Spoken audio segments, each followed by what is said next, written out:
She is one of the most interesting combinations of healthcare modalities that I've ever seen, because not only is she a neurologist and not only is she a medical doctor, but she's also very well versed in the ancient science of Ayurveda.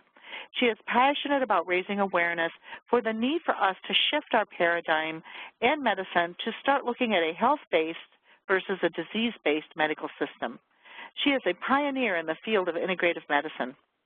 She has developed a really powerful system to manage chronic neurological disorders, things like Parkinson's disease, multiple sclerosis, migraine, headaches, by integrating both mainstream interventions and natural interventions. She's a regular guest on the Dr. Oz Show, and she now serves as the Chief Medical Officer for New Practices Incorporated. Her first book, called The Prime, was just published on January 5th. And for more information about Dr. Chaudhary and her practice, you can visit her at www.drkulreetchaudhary.com. And so it is with great honor that I am able to introduce to you Dr. Chaudhary.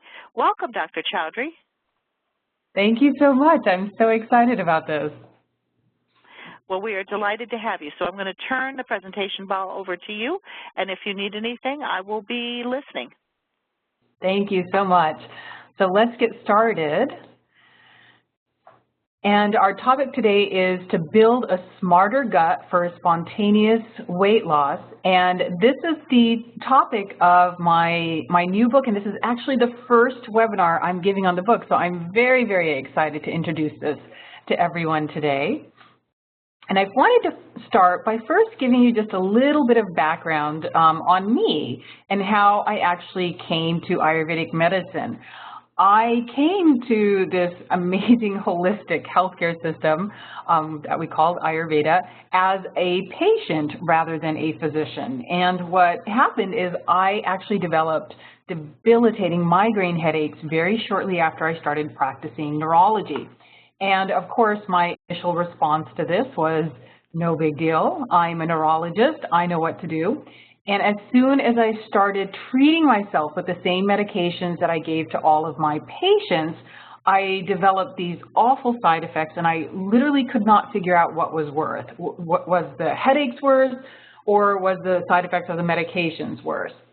And so after months of trying to control this myself, I did what any intelligent physician would do. I turned to my mom and said, Mom, I cannot control these headaches. What should I do? And she actually helped to reconnect me back to Ayurvedic medicine, which is something that we had been introduced to growing up, but I had fallen away from through my medical training, which is not uncommon for many people as they go through medical school.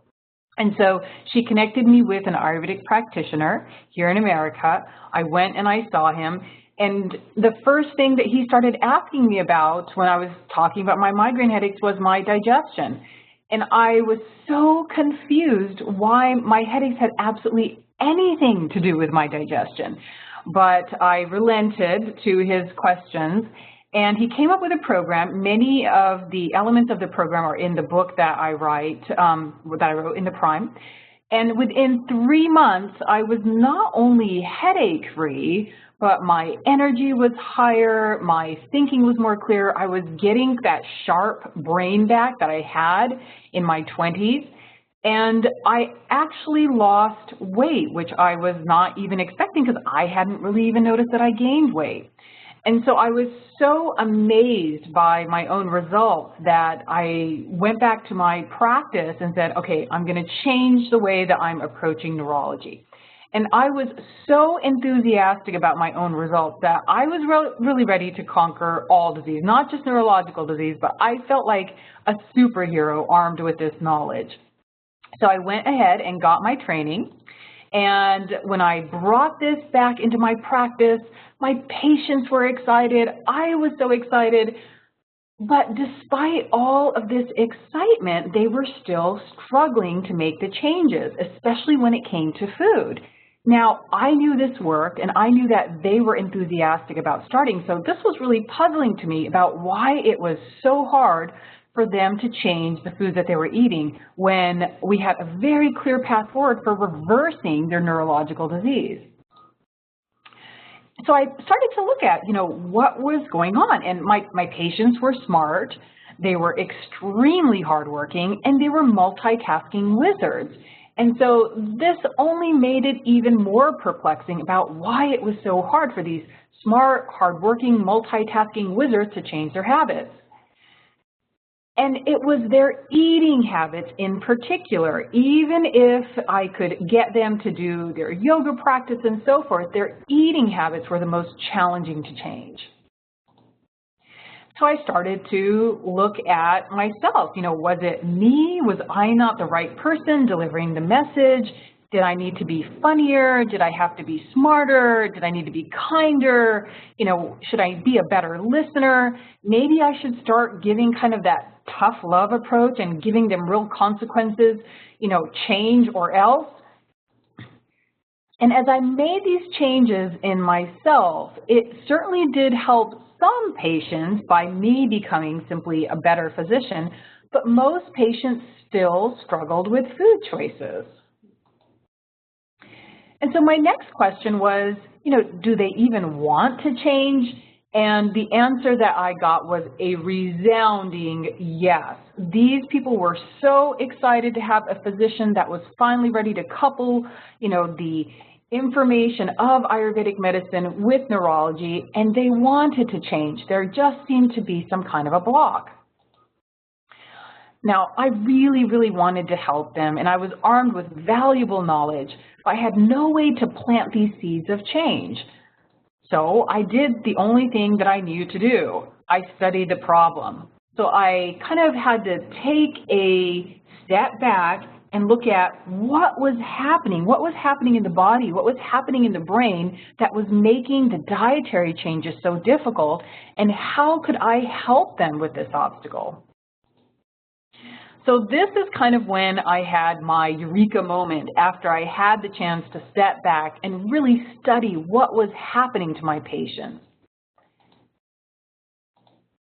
And what I realized is that there were actually biochemical obstacles to changing your diet. And it involved a complex communication between the brain and the gut. And this was, a completely different way of looking at the brain by actually looking at what was happening at the gut and then connecting it on top of that to why people were having difficulty changing their dietary habits. And the beauty of it was, once I studied the problem, I also realized that Ayurveda has the tools to overcome these obstacles. And the biggest surprise, that it did not involve willpower at all. So let's go through the obstacles that I found as I was kind of untangling this biochemical mess as to why people were having difficulty actually changing what they were putting in their mouth. So the first obstacle that I found was that there was this toxic overload that people were really challenged with. There are more toxic chemicals in our food, in our environment today than ever before. And this actually results in a completely new, unprecedented need for detoxification in our modern world. Now, in Ayurvedic medicine, the concept of detoxification is, highly, highly important, but it's always treated as kind of a minor intervention. In other words, you would first have people change their habits, and then detoxification would come along somewhere in the future at a later point. But because people were hitting an enormous burden of toxins early on, I had to move this process from a later point to the first step that I took with my patients. And what we found even in studies is that even newborn cord blood showed an average of 200 industrial chemicals and pollutants. So let's just step back for a moment and really absorb what this means. So newborn cord blood is blood that is taken from the umbilical cord at birth that's connecting mom and baby. And so even on your first day in this world, newborns on average had 200 industrial chemicals and pollutants present in that blood connecting mom and baby. So 200 industrial chemicals. So when I say industrial chemicals and pollutants, I'm talking about chemicals that we have actually created and put into the environment. So we're filled with toxins from day one of life, and this is so different from what we understood in Ayurvedic medicine before, where people may have accumulated a toxic load over time. So, maybe by the time you're in your 40s or your 50s or your 60s, it's time to start working on removing those toxins. We're talking about just that little baby who is sitting there in, mom's lap, is already in a toxic state, and it's because of all of the environmental toxins that we're putting out there, and it's going to mom, and then it's going directly to baby. So just understanding this point helped me to start to shift the way that I was looking at these challenges people were facing when it came to changing their foods. So there's a process called biotransformation. And this is a process where toxic byproducts are actually converted into water and fat-soluble forms so they can be safely eliminated or stored. And so this is commonly what should happen, for example, when you take an oral medication and it goes into your GI tract and then it goes into the liver to be transformed through the process of biotransformation into something that is safe. And once that is formed, it will either be turned into something that's water soluble so that you'll pee it out or you'll sweat it out, or something that is fat soluble.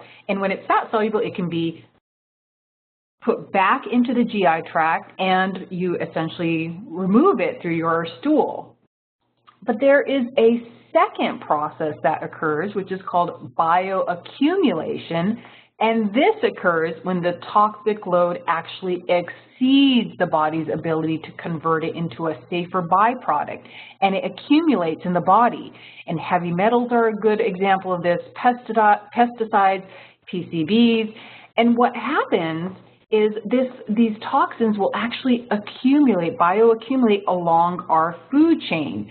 And so even animals that are getting exposed to foods that have a overwhelming amount of these toxins in their food supply, they accumulate it in their bodies, and then as we eat them, we further accumulate. Now, even just in the animal, they're concentrated. They get further concentrated in our bodies, and for women in particular, we then pass it on to newborns. And so essentially what was happening is there was this biochemical traffic jam that was occurring in the body. And as I was looking at my patients, trying to give them this new way of eating, I was dealing with this biochemical traffic jam in the body. Because what did these unprocessed toxins do? They seeped into our gut, resulting in leaky gut, which I'll talk about in a little bit. They seep into the blood as a result, in part because of the leaky gut, and it results in autoimmunity because as these undigested toxins seep into the blood, your immune system starts to attack them because they shouldn't be there. And as they lodge into different organs, you then have an immune response to the individual organs. And these unprocessed toxins also seep into our brain, leading to leaky brain. I'll talk about this a little bit more as well.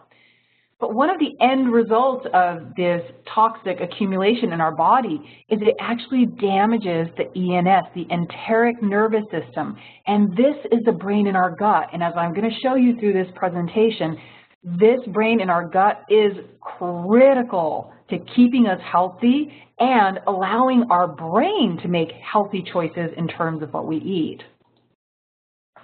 So let's go to this second obstacle of food addictions. So this was kind of shocking to me as I started to do my research, that foods are actually being chemically designed for addiction. Now, this makes total sense from a business standpoint. Pack the foods with enough sugar, with enough fats, with enough salt, and enough additives and preservatives so that the brain actually becomes addicted and your consumers go on to buy more of your product. The only problem here with this little business plan is we're talking about human beings, and as foods become designed for chemical addiction, it causes havoc. And so what I realized is that when I was asking a patient to change what she's eating, it was actually like asking an addict to give up cocaine. Now, when I say this, I'm not trying to be poetic. Our modern modified junk foods actually cause dopamine spikes in the brain, and that creates a heightened pleasure response. So dopamine is the feel-good chemical, and it gets released in normal amounts when we eat healthy snacks like fruits.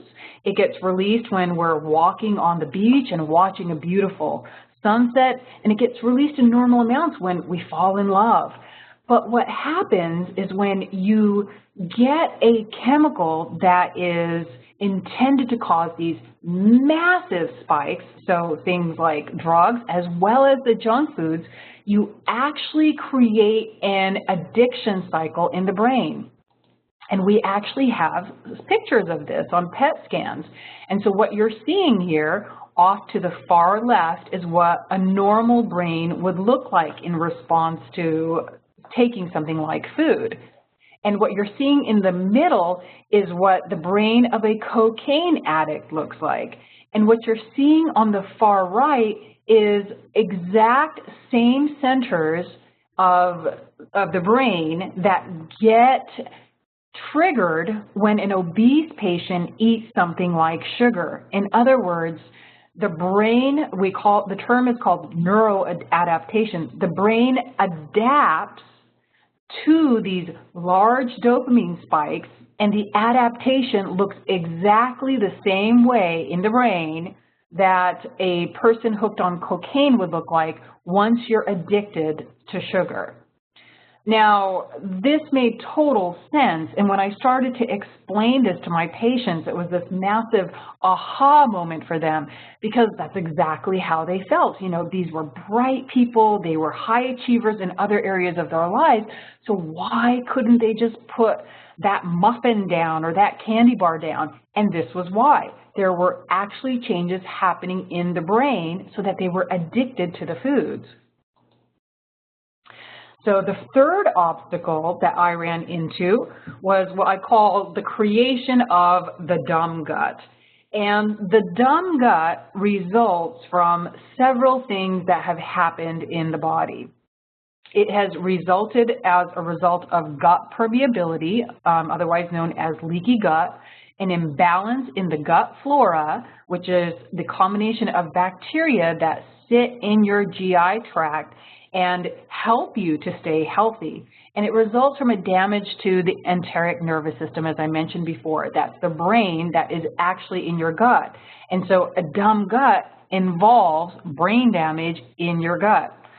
So let's just talk for a moment about what exactly gut permeability is and what is leaky gut, because a lot of people are talking about it, but everybody may not actually understand what's happening on a biological level. And so in a leaky gut, because of damage that occurs, and I'll explain why that occurs, your membrane in your GI tract, which normally functions as kind of this matrix that keeps certain particles in and doesn't allow the larger particles that are undigested out, but allows the smaller particles that are ready to be served as nutrients to the body out, what happens is that membrane actually starts to break down. And when that membrane breaks down, you have this permeable gut now where particles that should not be going into the bloodstream are suddenly coming out. And what I mentioned before, your immune system actually looks at those particles and sees them as a foreign object, and it triggers an immune response. Now, this imbalance in the gut flora results in part because of this damage and because of this inflammation that occurs there. And as the damage progresses, the lower levels, the deeper levels in your mucosa, the submucosal levels in your gut, that is actually where the brain of your gut lives, and damage starts to happen to those neurons. And those neurons, that enteric nervous system that's located in your gut, is just as important to your body, and especially to your gut, as your brain is to your mental health and your ability to move your arms. And so once you get damage to that neurons, to the brain in your gut, you basically start losing control of what's happening in your gut. And as I'll show you, there's an important communication between that gut brain, and the brain up in your skull that is responsible for the choices that you make in your food. Okay, so let's talk just a little bit more about this. So the brain in your gut, it is a combination really of an online enteric nervous system and a healthy gut flora. These two work together to create this brain in your GI tract. And the job is to keep the gut and the nervous system functioning properly. So this was stunning for me as a neurologist to actually see the brain in your gut, so this enteric nervous system and the gut flora, having an impact on the brain in your skull. So the enteric nervous system is supported by a healthy, which we also refer to symbiotic microbiome. That microbiome is all of that bacteria that is living in your gut. And as a matter of fact, 90% of the DNA in your body actually comes from the bacteria in your gut. So in reality, you are more bacteria than you are even yourself. And what we're realizing is just how important this microbiome, this collection of bacteria in our gut, how important it is to our overall health, and particularly our brain health. The enteric nervous system and the gut flora actually even impact behavior, such as things like food choices. And this is just absolute stunning research. And unfortunately, it's only now coming out, and so it'll take decades for it to be taught to neurology students in medical school and then in residency. So you're getting information that I think is going to be common knowledge in about 20 years. So some of the things that we're seeing is that even in mice studies, if you are able to change the gut flora in the mice, you will actually change elements of their personality. And a great clinical study that I like to mention is there was a genetically mutated group of mice that were genetically cloned to become anxious, you can say. And what happened in this study is when they took the gut flora, so they actually did fecal transplants where you take stool essentially from one mouse population to another. I know, sounds kind of gross, but it's actually extremely effective.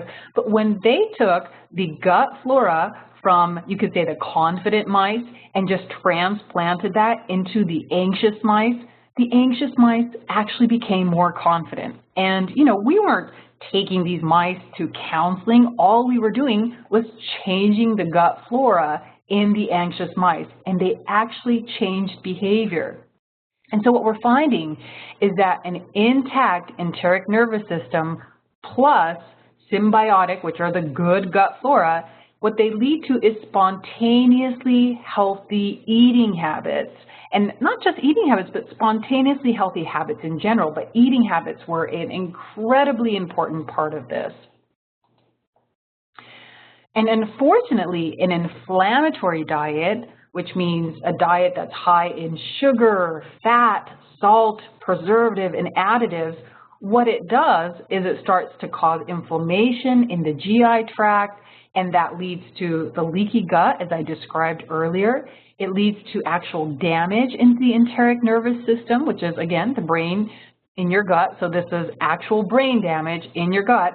And it leads to a shift from those happy bacteria that were supporting us to a parasitic gut flora. And so essentially, your gut is now getting overpopulated by these parasitic bacteria, and they're now in charge. And so whereas before your behaviors were being dictated by healthy bacteria in coordination with your enteric nervous system, the brain in your gut, and they were sending you signals to the brain to reinforce healthy habits, we now have these pathologic bacteria, and guess what? They have a completely different preference for food. Parasitic bacteria survive off of inflammatory foods, so foods with high sugar, high fat, high salt, and they actually reward your brain with spikes in that feel-good neurotransmitter such as dopamine every time you eat what they need to live.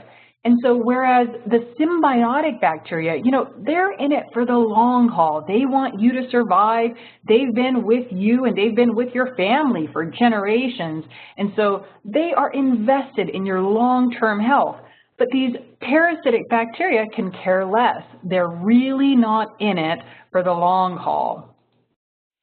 So now what we have is we have two brains in your body with a food addiction. We have the brain in your head addicted to the foods, and now we have the brain in your gut that has now been repopulated with these parasitic organisms that are rewarding your brain in your head for eating all of those unhealthy foods. And so you're not just dealing with an addiction in one area, but an addiction in two areas. Now, when I started to understand this, it made so much more sense why my well-meaning, bright patients were struggling with changing their habits, especially associated with food. And in a sense, this was so much more harmful than even just an addiction to a drug, because an addiction to a drug is mainly happening in the brain, whereas food addictions are actually happening in two brains, your brain in your head as well as the brain in your gut. So a smart gut, again, is essentially your enteric nervous system and your symbiotic bacteria in charge, and they want you to live a long, healthy life. The dumb gut that has now resulted from these shifts that have occurred in the gut are from the parasitic bacteria that are now in charge, and they're basically in it for the short run. So our fourth obstacle now is leaky brain. And this is essentially the inflammatory conditions that are occurring in the gut. They lead to a breakdown of the blood-brain barrier, which leads to leaky brain. So some of you may have heard about the blood-brain barrier, and others, this might be the first time. The blood-brain barrier is one of the hallmarks of the nervous system, of what makes the nervous system unique. And this is one of the reasons why traditionally in neurology, we have looked at the brain as somehow functioning separately from the rest of the body. And the blood-brain barrier is, you can look at it as kind of like a bouncer at the brain, and it allows certain things in and other things out. And this is a way of protecting the brain from any toxic inflammatory particles that are circulating in the blood. So you remember these guys that are now throwing a party in your GI tract with all of the junk food and sending all of the signals to your brain? Well, they're not just harmful when they're alive. When they die off, they actually release toxic particles from their cell walls into the bloodstream. And one common one that we like to refer to is lipopolysaccharides. And LPS can damage the blood-brain barrier and injure the brain itself, resulting in leaky brain. And this is also a huge area of research that is happening right now at looking at this essentially underlying bacterial infection in patients that have neurological diseases such as Parkinson's disease. And once LPS and other toxins from the gut are in the bloodstream, you essentially have this low-grade chronic endotoxemia, which just simply means toxins floating around to your brain and your body. So look at it as kind of this, it's really an infection. It's an overgrowth of these parasitic organisms that are coming from the GI tract, particularly in the colon.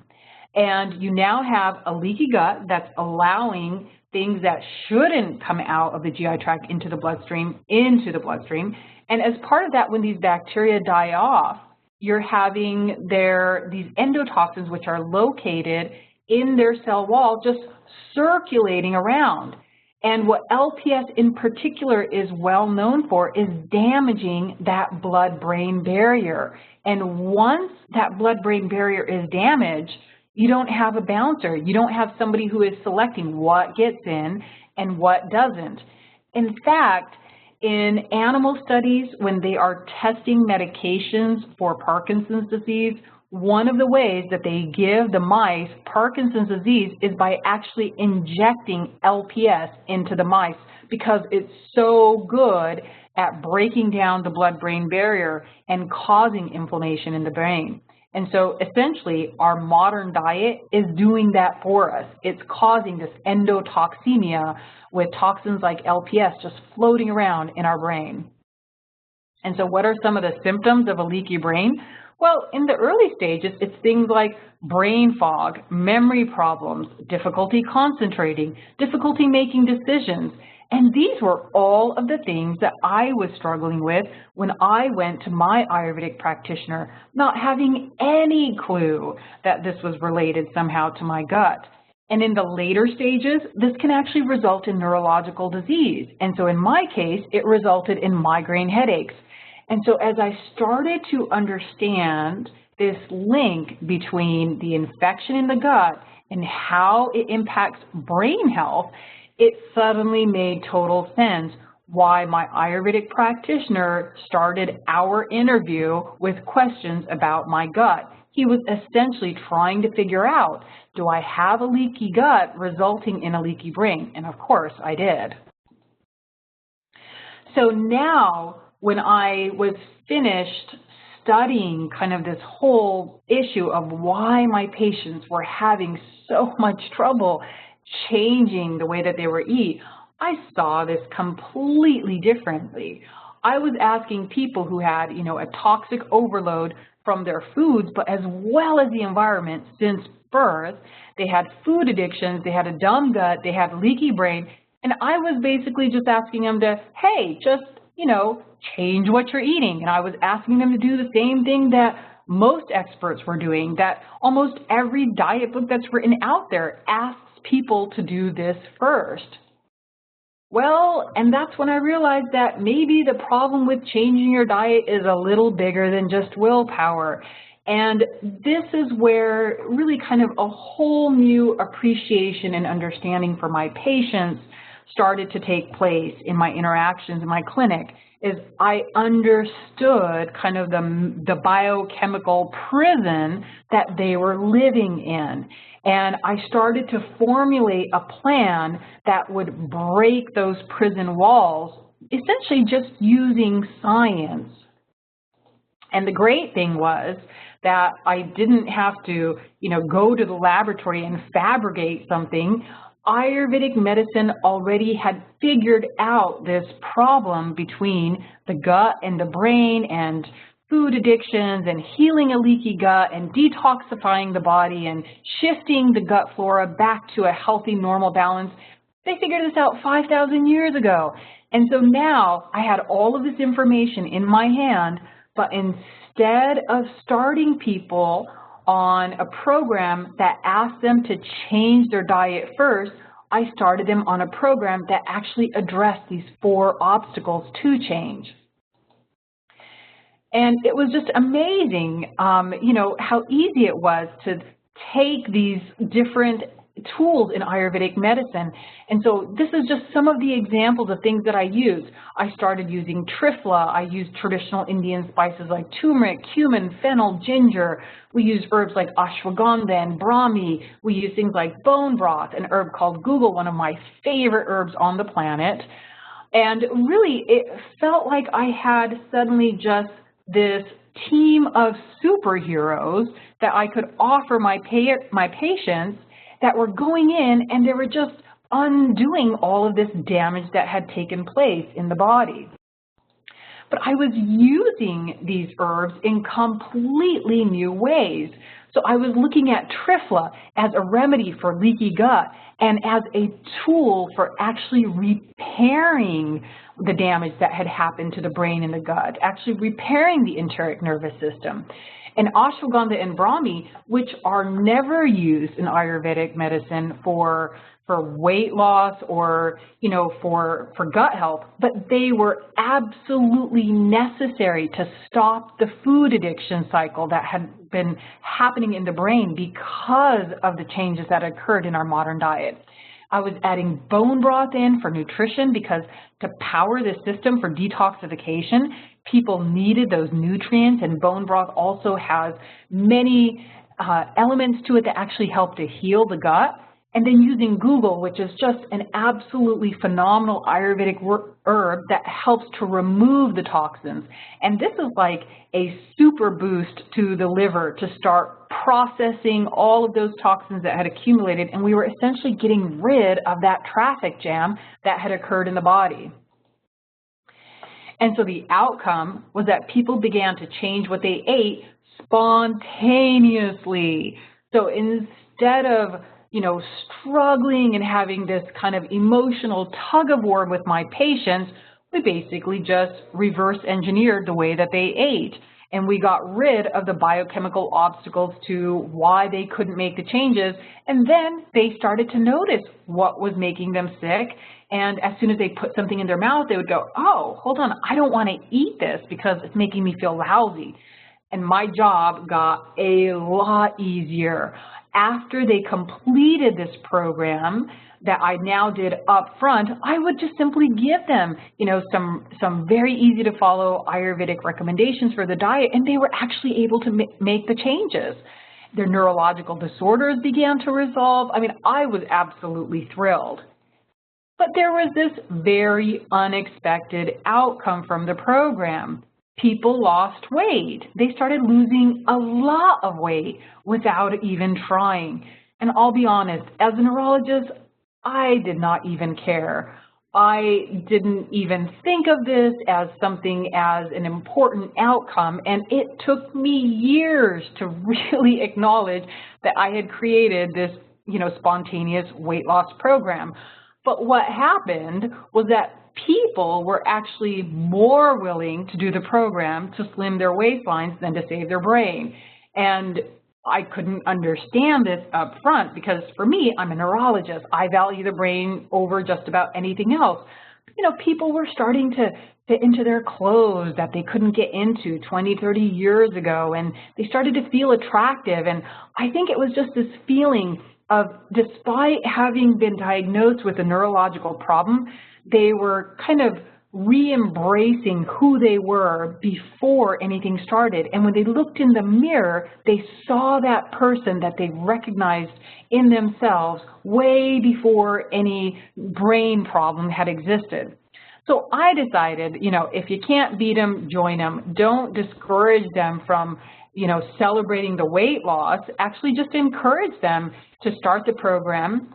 And that's how I ended up writing my book, which is called The Prime. And we focus essentially on how to prepare and repair your body for spontaneous weight loss because of this unexpected result from my program of resulting in, you know, tremendous amounts of spontaneous weight loss.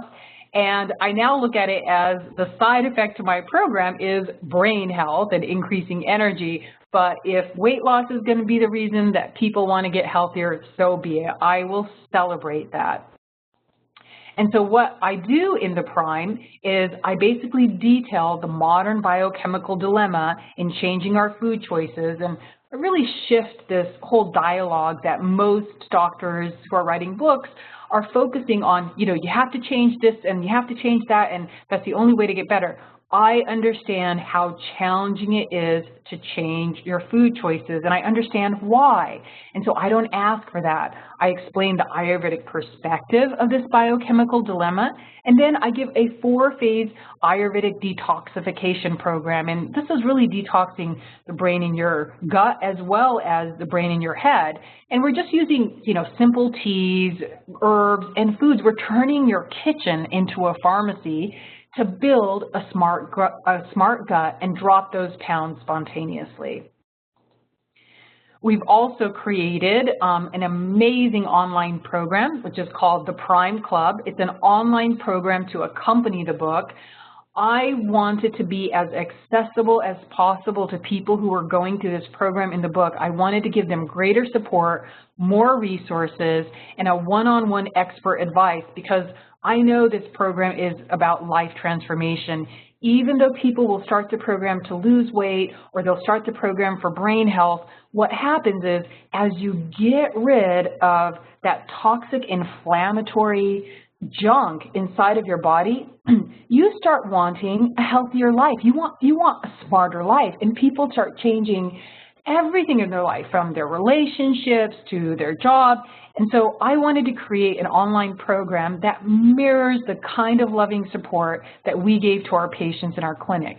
And if you want more information about the Prime Club, you can just go to our website, the Prime Club.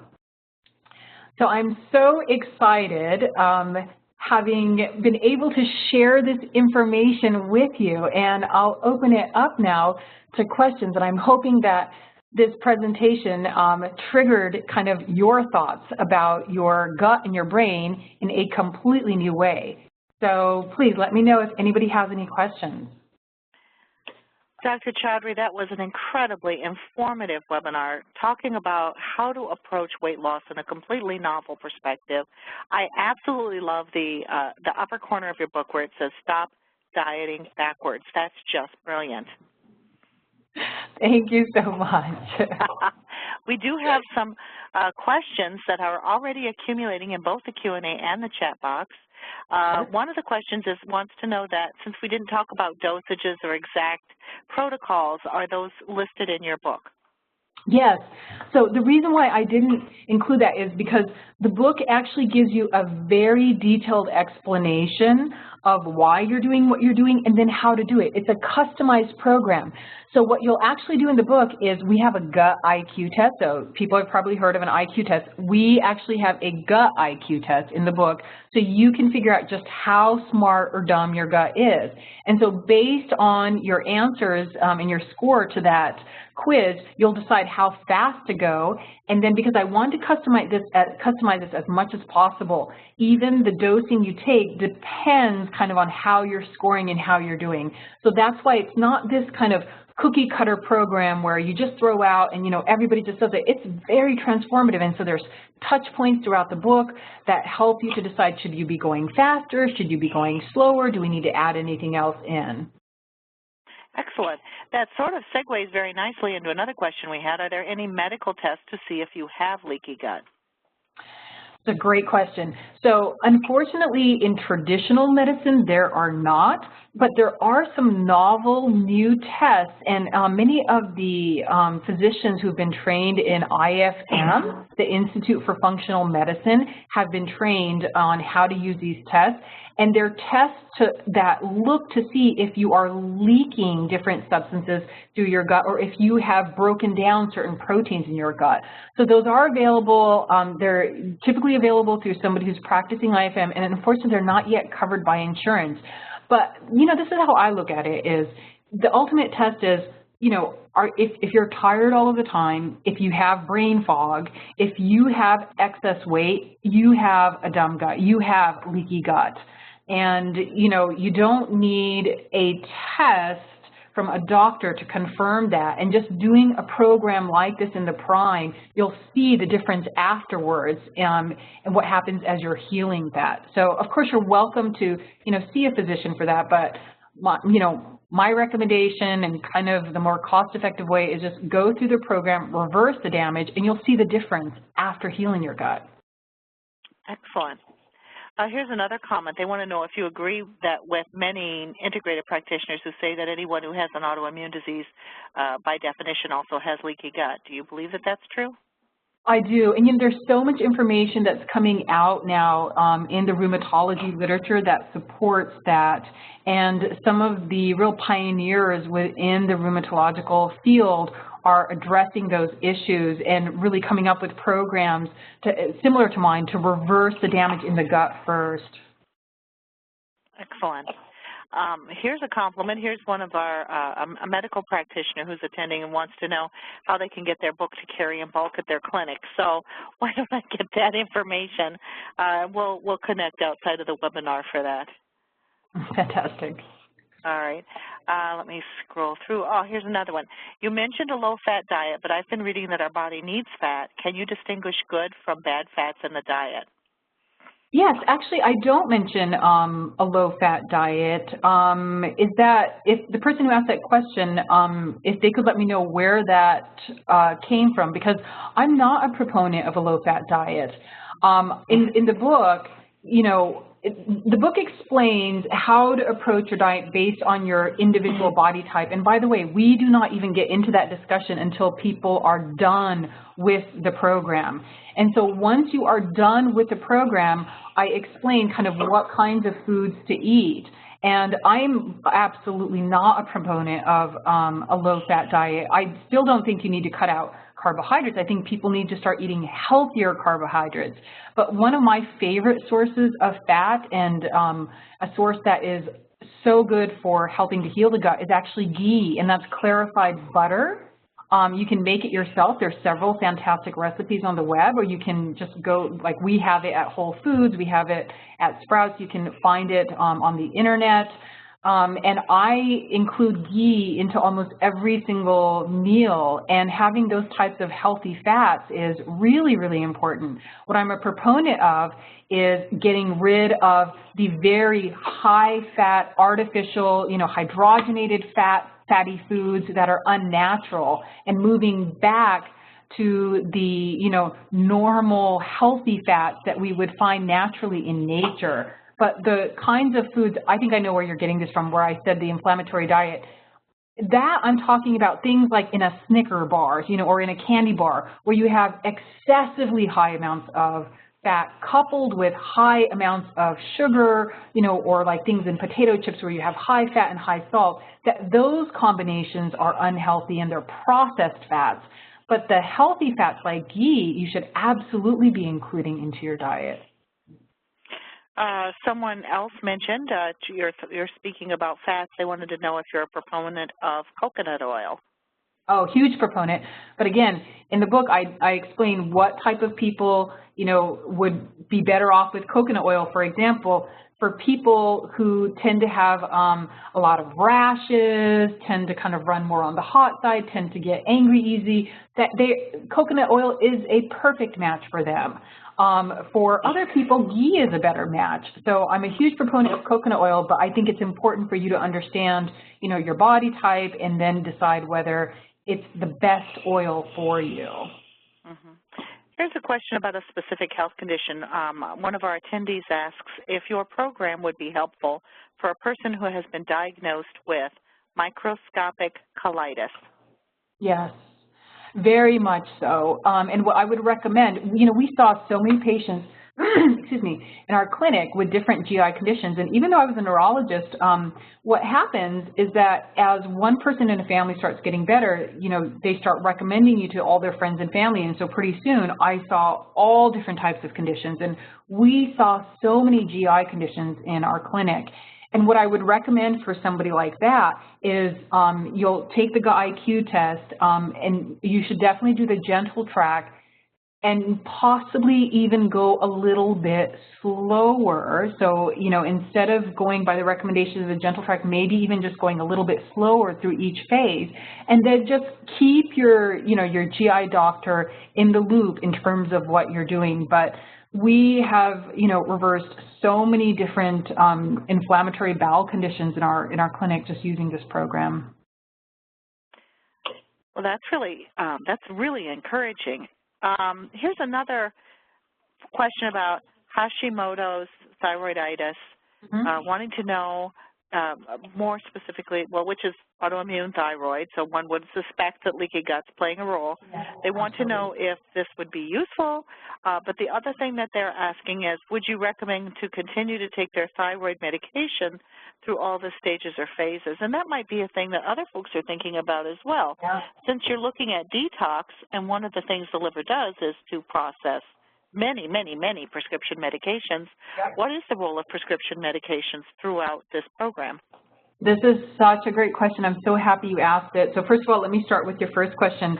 Hashimoto's thyroiditis from an Ayurvedic perspective is absolutely due to a leaky gut, and typically it's specifically an issue with your gut flora, meaning you predominantly have parasitic gut bacteria, and oftentimes there's even more organisms than just simply gut bacteria, including yeast and sometimes even amoeba. So we will oftentimes, have our patients do this. And what I do, when I'm seeing patients, it's easier because I'm also in charge of their prescription medications. But we don't change their prescription medications until their body starts to improve. Now, I'll tell you what we traditionally see is that as people go through their program, their thyroid medication and other medications, your need for them do get progressively lower. And that's why I really recommend, if you're on prescription medications, go through this program, but go through it with regular checkups with your physician so they can monitor whether you need medications. And so most of our patients, typically by the second month into the program, and so for somebody with a condition like that, I would typically recommend using the gentle track, which is every 4 weeks. So by the second month, we start noticing that they don't need to be on as much thyroid medication. So your physician should be checking your thyroid function test, about every 6 weeks as you're going through the program. Now, you asked a really good question because this program, it makes the liver work better. And so your liver actually sees a lot of the medications as toxins. They essentially are. They need to be transformed through the process of biotransformation into chemicals that are not so toxic. And so most people's livers, because of environmental toxins, because of the medications we're taking, and because of the foods we're eating, they're hypofunctioning. And so you may actually have to be on more medication just because your liver isn't able to process everything. And so as your body starts to process this and is able to transform the medication into the active metabolites, you typically need less of the medication.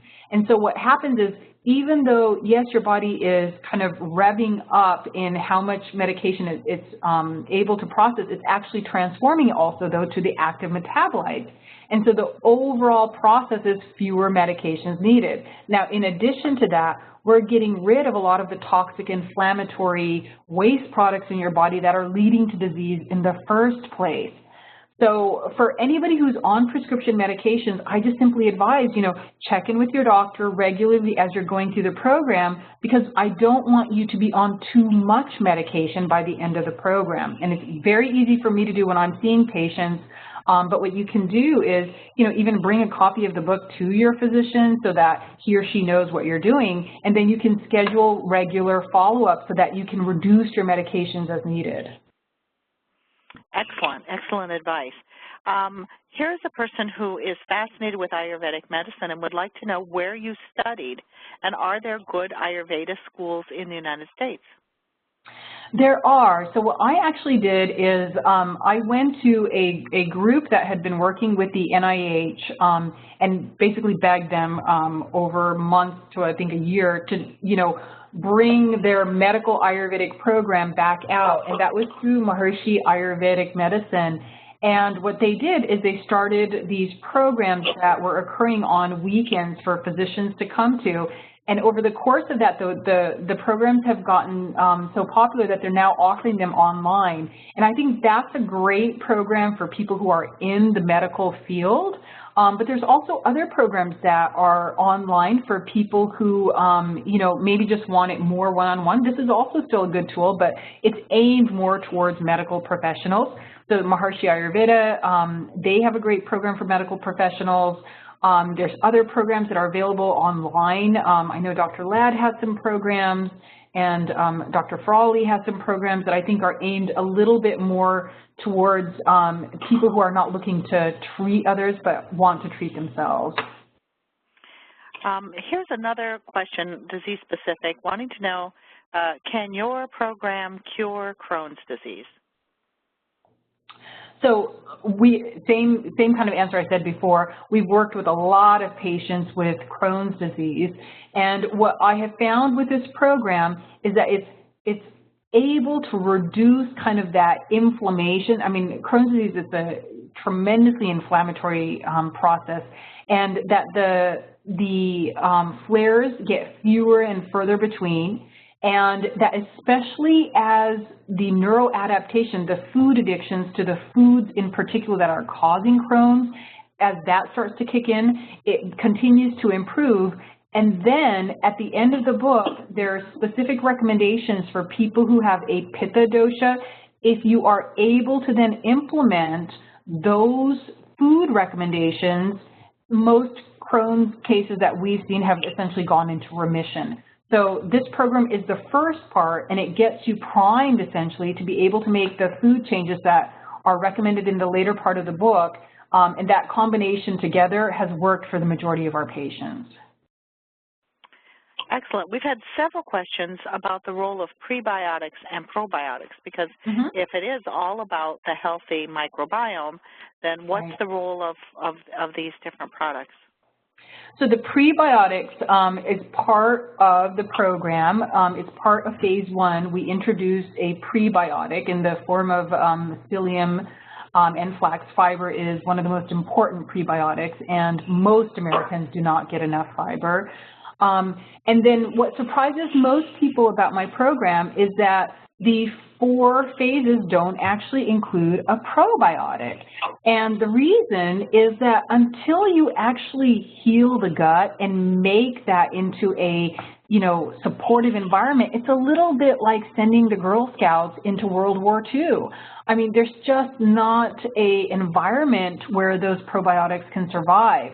And so after the program, in the last part of the book where I give additional information, then I give a great recipe on how to make your own probiotics. And, it's a lot cheaper than buying these expensive brands. And, instead of looking at colonies in the billions, you're looking at colonies in the trillions. But I don't incorporate, probiotics until after you complete this program. Excellent. That certainly makes sense. I want you to know that we've had several comments talking about the high quality of this program and how interested they are. Lots of questions on how to get the book, but we will send that all that information out to you folks. And I just have 1 or 2 other questions if you have time. We have a question here that wants to know, this person is almost sounding like they're in mourning. Is there ever a place for alcohol and chocolate in this kind of program? So here's the beauty of this. In this program, I will never once ask you to give up anything. That's the whole point in the program. I meet your gut where it is, and I meet your brain where it is. And so you can have as much alcohol and chocolate as you actually want, but here's the thing. The amount that you want is going to change by the end of the program. I want to just share a little story about one of my patients, lovely, lovely lady with multiple sclerosis. And when she came into my office, the first thing she said is, I will never give up alcohol. Do not ask me to give up my wine. And they were spending a small fortune on wine on a monthly basis. And so I told her, no problem. I will never ask you to give up alcohol. Just go ahead and do these recommendations. And, after she had completed the program, she came in and she goes, what did you do? And I said, what do you mean, what did I do? She goes, I can't drink wine. And I said, you were never able to drink wine. You just now know that you can't drink wine. And her cravings for it went away, and she really noticed how inflamed she felt after she drank the wine and how uncomfortable it felt. And, I used to love wine as well. I didn't have it very often, but, on special occasions. And now I just don't crave it at all because it hurts my body so much. So you can keep eating whatever you want, but your desires for these foods are radically going to change. And I still remember when I went through this and my cravings for cheese went away. And I thought cheese was like one of the most spectacular foods ever made. I thought it was just the tastiest thing you could have. And I just don't crave cheese anymore. And there's no loss. You're not like pining away for cheese. You just have different gut flora, and they don't survive off of those foods. So you don't get those spikes in dopamine that are making you think you want those foods. Is there a role, because you had talked earlier about food addictions, and then you showed the slide of the PET scan of the brain on cocaine and the brain of an obese person. Is there any role for helping to treat addictions, people who have actual addiction disorders, using this program? There is, and I talk about this in the book. It was, kind of another surprising side effect because, I was never trying to help people lose weight. Not that I'm against it, but I'm a neurologist. And I never once asked any of my patients to give up alcohol, to give up tobacco, to give up any of the drugs that they were doing. And I got the same feedback that, as they completed the program for the neurological condition, that people stopped smoking spontaneously, they stopped alcohol spontaneously, and same thing even with, really strong illicit drugs. And it's because they're not separate problems, they're really the same issue. And so when you address the underlying cause for why these exist, you're addressing addictions on a much broader level. And for example, one of the recommendations I give in my book in the 4th stage, we add, something in like meditation, because what I found is when you're detoxing, one of the things that sabotages your ability to successfully fulfill a detox program is all the emotional toxins that come up. And the same thing happens when people give up, their whatever the addiction is. The addiction is always there for some reason, biochemical and otherwise. And so I've created a program to address all of these issues. Here's a question about when you're talking about that the cravings just go away, do they differ for different people? For example, I'm thinking this is what they're asking. You said that you lost your taste for cheese. Right. Would everyone lose their taste for cheese, or only people for whom that particular food might be a particular problem?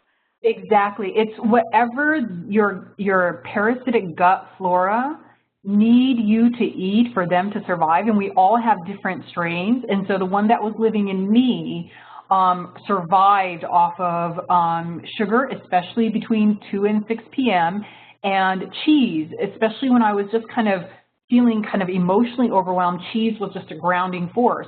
And so because my parasitic bacterial strains needed that to survive, those were the things that went away the fastest for me. And so it really is addressing the underlying bacterial pathogens that you're hosting in your body.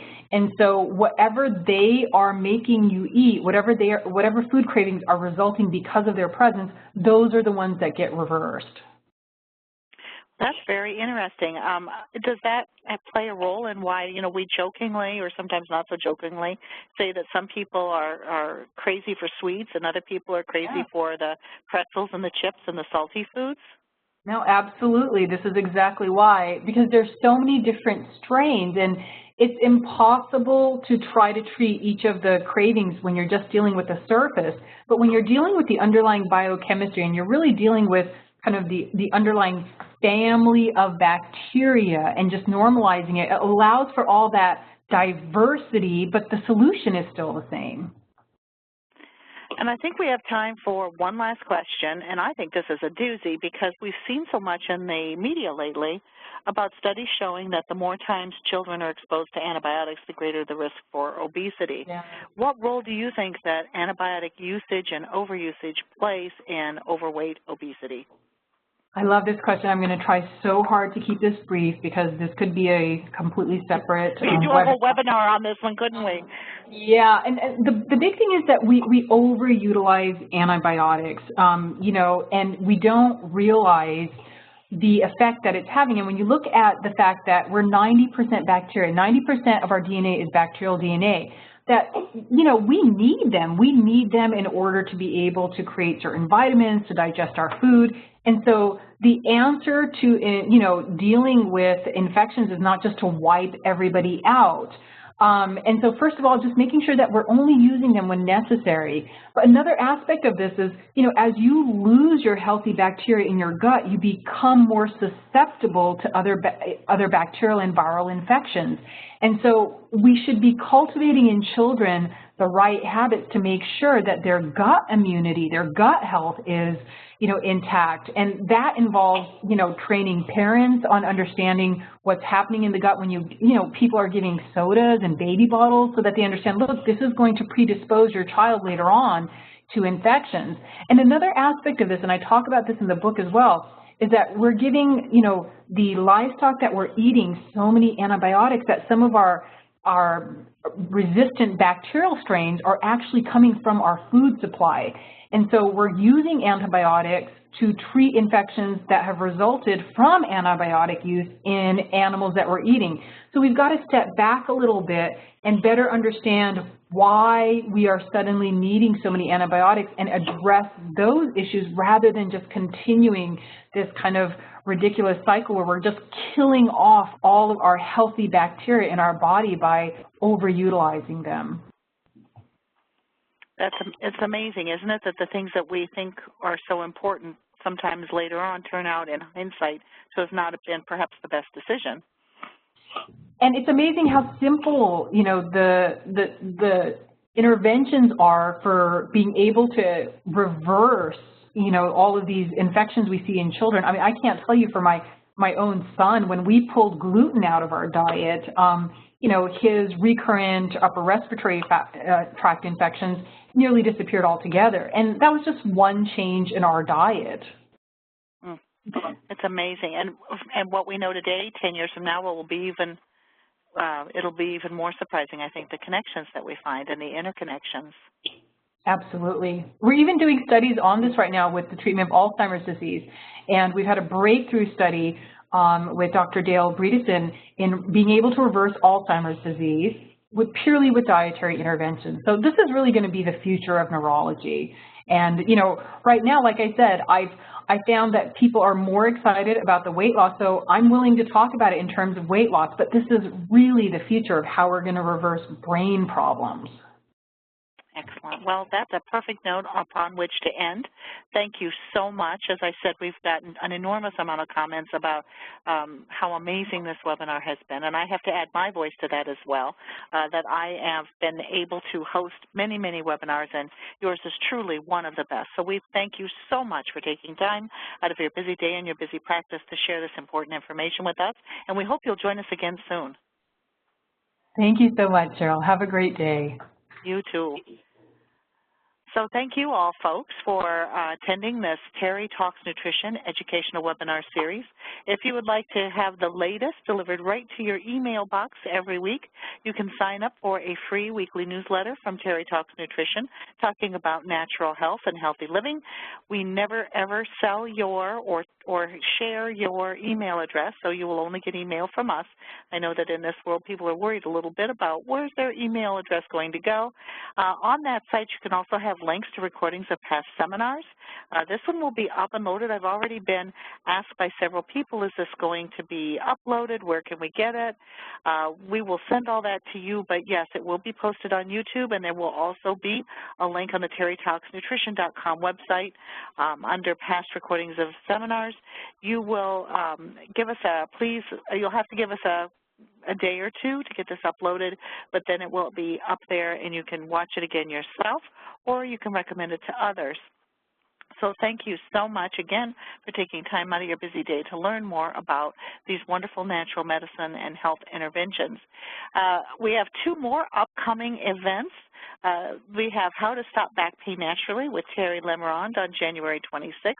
That will be at 9:30 a.m. Central Time. It will be using herbal interventions to help people who have chronic low back issues.